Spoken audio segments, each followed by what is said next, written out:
Thank you very much, and next time I'll try to put a longer title. But I thought it was pertinent to borrow Mark Twain's quote.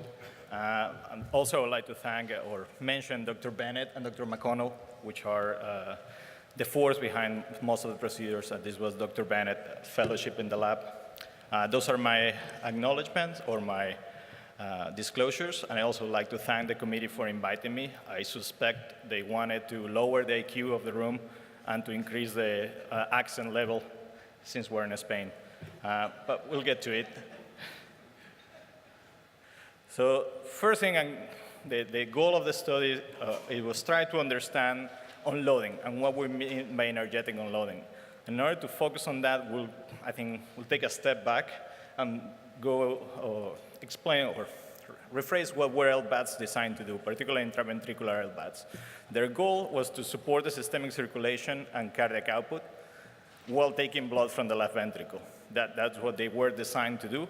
As a consequence of that, we get the preserved systemic pressures, and then an additional consequence is that we get a decrease in stroke work, decrease in stroke volume, decrease in filling pressures, and a decrease in preload. That fits very well with the dogma, or what we understand is a salutary profile for unloading of the ventricle. We're shifting the relationships to the right place. Unfortunately, this beneficial profile that is consistent with unloading has not translated to recovery. And what we wanted to understand is why it hasn't.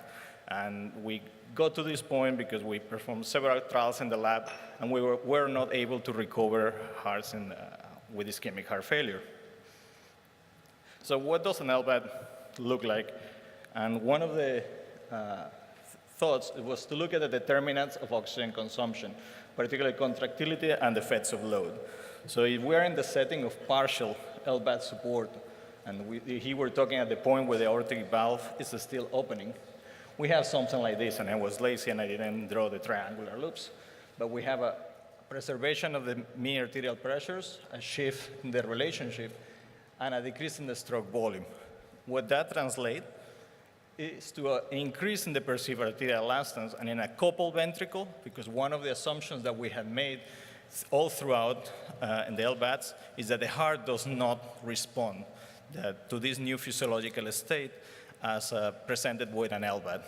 What we hypothesize, the consequence of that will be in a normal heart and a heart that can respond to an increase in the intrinsic contractility of the ventricle, which may also alter the MVO2 to PVA relationships. I wish I could say that we arrived to this hypothesis out of thinking, but we arrived to a long experiment that was an error in some way, where we aimed to see what happened when we put an LVAD into a healthy ventricle. As a consequence of that, we are not able to fully support the ventricle because it's a small ventricle and we get into suction events. What we observe over the course of 7 weeks is that rather than maintain a steady state where the end diastolic volumes are decreased, we have this acute elevation of EA that over the course of time recovers as the end diastolic volume increases. So we put an LVAD into a healthy heart and follow for 7 weeks at the same level of support, where we get a rightward shift in the left ventricular pressure volume relationship and a normalization of the EA. Acutely, there was an increase in the contractility. It was measured by PRSW in conscious animals, and an increase in the fibrosis of the ventricle. So overall, this led us to think that, well, maybe LVADs are not just static entities to the ventricle. Maybe the ventricle is responding to them.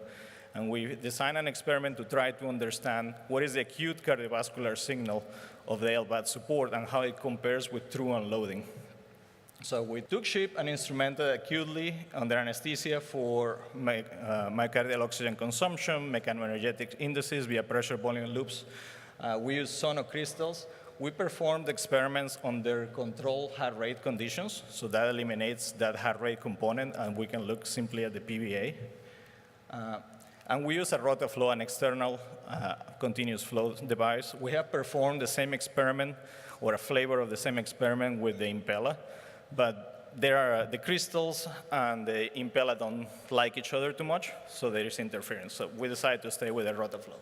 And we study mechanology-energetic components before and during support.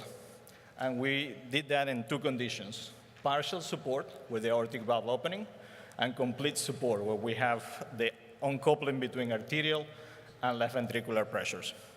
In order to compare the energetic consumption with the truly unloaded heart or with regularly coupled heart, we perform a matching level of unloading IVC occlusion, where we decrease the stroke volume roughly to about the same level with an IVC occlusion.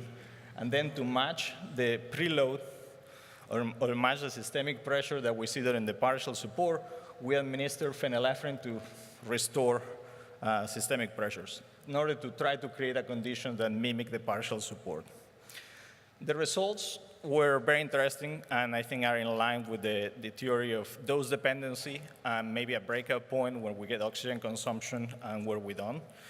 Is, as expected, the LVAD and the partial support did what it's supposed to do: preserve systemic pressures, preserve cardiac output, decrease preload, decrease stroke work, increase EA, increase ESPVR, or the slope, the end-systolic elastance. And you will say, well, Carlos, that's a little bit artificial because under support, the ESPVR is going to be artificially steeper. We saw the same thing with the PRSW. And there was an AMP release during the partial support. Well, it was even more interesting that despite the marked reduction in stroke work and marked reduction in pressure volume area, myocardial oxygen consumption changed negligibly. Basically, there was no change in myocardial oxygen consumption at this level of support. When we increased to full support or uncoupling between arterial pressure and left ventricular pressure, we were able to eliminate, normalize the EA change, normalize the AMP release, and achieve a small degree of myocardial reduction. When we compare those changes against the match reduction that you get with IVC or preload reduction, there was a marked discrepancy. And the reason for that was abolished is in the left ventricular pressures. So oxygen consumption was decreased with IVC occlusion or IVC preload reduction, almost abolished by the administration of phenylephrine at the same level of the stroke volume, basically the experiment that Sarnoff and Brownwell did in 1957. And we get a similar profile with the partial, no change in MVO2, but a reduction under full unloading. And that, we believe, is related to the pressure. But what's even more interesting about this data, or we thought was interesting, is that the LVAD changed the MVO2 to PVA relationship in these ventricles.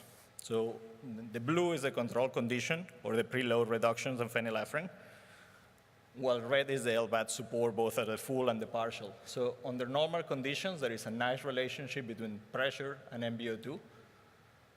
There is not a relationship with stroke volume. Again, similar to Sarnoff and Brownwell said, that the major determinant is the pressure. And the same can be said with the PVA, a nice relationship. The LVAD support changed that relationship, suggesting that now we're not moving, which is being one of the same assumptions, that we're moving in the same MVO2 versus PVA. This is different than what we have seen with other drugs. And this is something to mention as well, that this is normal hearts. So if we extrapolate this to the right side, it's possible that we can achieve energetic reductions in diseased ventricle, but there is going to be an intrinsic limit of our ability to energetically unload the ventricle with these continuous flow devices. So the conclusion, very simple. There is a limit to the MVO2 reduction that we can achieve with a continuous flow LVAD. There is still an MVO2 reduction that requires complete uncoupling between arterial pressure and left ventricular pressure. The LVAD engaged the intrinsic coupling mechanisms of the ventricle, so concomitant therapies that will uncouple those mechanisms, and heart failure is one of those not therapies, but conditions that uncouple the ventricle and the arterial tree. And an LVAD could be perceived as a stress signal, and that's reflected by the AMP release that we have seen. Finally, I just want to thank the people that made this possible, in particular the sheep, but only the ones that gave us good data. Thank you very much.